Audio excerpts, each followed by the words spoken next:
everybody. NFL preseason action on Saturday night. Hey, it's the Seahawks hosting the Cowboys. First chance to get a look at the Seahawks since the Super Bowl win over the Patriots last February. I've been waiting to talk about this game all week. A couple of angles here really to look at. Some strong trends, and some of the scouts and sources we have out there are matching some of the things that I've been thinking, and some good reports both ways here. So we'll talk about a top recommendation there in just a minute. First of all, though, I'm Bruce Marshall, and as always, don't forget, click that subscribe button on your screen there. That'll make sure you get all of our WagerTalk TV videos. Also, don't forget special offers going right now, including for me, all of my picks through the end of the year. That's through December 31st. One special price, $799. That's a pretty big discount, almost a $700 savings from our monthly price.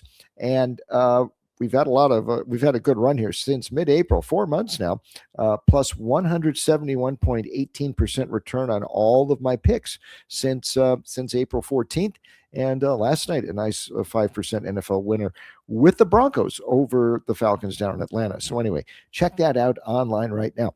Okay, let's get to this Cowboys and Seahawks game tonight at Lumen Field in Seattle. And you can see the crawl at the bottom of the screen. Lots going on here. As the Seahawks, about a 3-point favorite, moved up a little bit, 2.5 we saw earlier in the week. Looks like it settled at 3. That's about, I think it'll hang there till kickoff.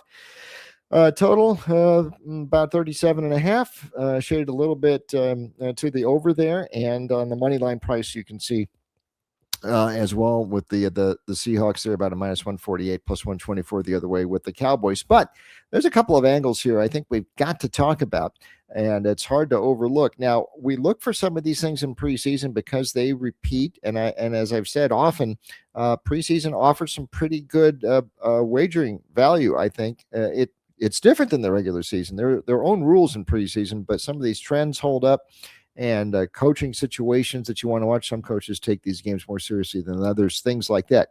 What you got on Dallas, the first thing that jumps out with the Cowboys, they have lost 7 straight openers in preseason play. Now, that covers 3 different regimes. That covers the end of the Jason Garrett regime, Mike McCarthy, and last year with Brian Schottenheimer. They have generally been a poor preseason team. They have started off pretty slow. One thing though about Schottenheimer last summer, we did see the Cowboys, and he had the pedal to the metal a little bit more last summer. It was higher scoring than we normally saw in previous years from Dallas. At least 44 points scored in all 3 Dallas preseason games last year. Now, what do we got here on tonight in Seattle, quarterback-wise and player-wise? Who's going to be playing? Who's not going to be playing? Dallas's side, Schottenheimer's probably going to be resting most, if not all, of his starters. Don't expect to see Dak Prescott. Don't expect to see CeeDee Lamb. Don't expect to see George Pickens, Javonte Williams, and others. But we've heard some good reports in summer about Joe Milton, the backup quarterback. Now, he's going to be probably getting the start here tonight and taking a lot of snaps in Seattle. And he did get a little bit of regular season action last year and some preseason action too. Now it's his second year in the system. He's a lot more comfortable from what people are telling us, and he might be able to move the offense when he's on the field for Dallas. Also, Sam Howell, who has NFL starting experience, including a stint with the Commanders a couple of years ago. He is going to be probably coming into the game in the second half. So you've got some experience there at quarterback for the Cowboys. And last year, the games were a little bit more high scoring. And Schottenheimer's, I think he'd like to get out of that rut they've been in preseason openers for a while. So I think Dallas might take this kind of seriously. At least the guys who were in there, they're playing for their jobs. And the quarterbacks, at least, I think might be able to move the team. Now, the other way for Seattle, similar. Mike McDonald is probably not going to be playing his starters much, if any, tonight. So don't expect to see Sam Darnold and Jackson Smith and Jigba and guys like that. Sort of a different look. Jadarian Price, the rookie running back, probably won't play either. But some of the backups for Seattle do have some experience in the past, and we've been hearing good things in camp from some of these guys too. Drew Lock's going to get the start at quarterback, it looks like. And now Locke has been around several years. He's been a starter in this league. Remember several years ago at Denver.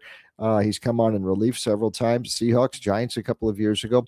Last summer in Seattle, he moved the offense the first 2 games of the preseason last summer when he was in. He's got experience, and he's looking to solidify his backup job in Seattle. So they have some confidence that they can move behind Drew Lock and Jalen Milroe in his second year from Alabama. Now he's got a second year. He's got a year under his belt. He started the last preseason game, not great last year against the Packers, but we hear he's looking a lot more comfy as well. This is a chance also for some of the backups elsewhere for Seattle to get a look, including some skill position guys, receivers like Jake Bobo should get a chance to shine tonight. George Holani at running back, we'll look for him. He's played before in the regular season, so he looks like he's going to be getting a chance to run tonight.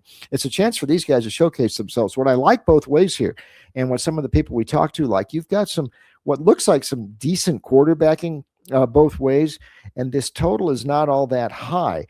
We know there's that Dallas long preseason opener losing streak. But I think that a better angle tonight here might be looking at the over, only 37.5. And as we mentioned, Dallas's games last summer, the scorelines well cleared that amount. They got to at least 44 in all 3 of their preseason games last year. Seahawks opener last year got to 46 against the Raiders. So I think that 37.5 probably not high enough. We're going to look over tonight in Seattle, and we will see what happens. Okay, don't forget, as always, check out online, check out on the screen there, the comment box. Hit that comment box. Let me know what you're thinking. Also, a quick reminder, the Gold Sheet coming up with its weekly publication coming up at the end of the month when the college season kicks off at our Gold Sheet site. You can find up there in WagerTalk right now. Also, some of my college football season win previews up there at the Gold Sheet site on WagerTalk. Okay. That's it for now. We will be back next week to talk some more football here. And until then, it's a goodbye from me.